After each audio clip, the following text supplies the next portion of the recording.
मगरूर घोड़ा।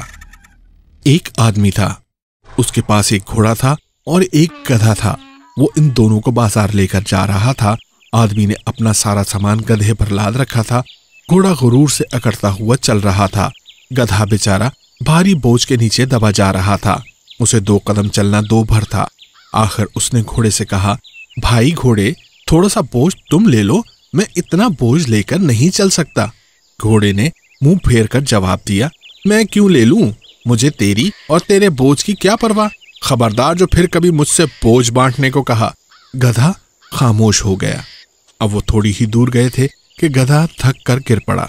ये देखकर मालिक ने गधे का सारा बोझ उतारकर घोड़े की पीठ पर लाद दिया। अब घोड़े को गुरूर की हकीकत मालूम हुई। उसने बहुत हाथ पांव मारे मगर मालिक के डंडों के आगे एक न चली। मजबूर होकर उसे सारा बोझ बाजार तक ले जाना पड़ा। रास्ते में गधे ने घोड़े से कहा, भाई अगर तुम पहले ही थोड़ा सा बोझ ले लेते तो सारा बोझ लेकर क्यों चलना पड़ता। घोड़े ने शर्मसार होकर सर झुका लिया। दुनिया में बहुत से लोग ऐसे हैं जो दूसरों को मुसीबत में देखकर खुश होते हैं और उनकी मदद नहीं करते, मगर जब उन पर मुसीबत आती है तो रोते चिल्लाते और शोरगुल मचाते हैं। हमें चाहिए कि दुख दर्द में अपने भाइयों का हाथ बटाएं और उनकी मदद करें।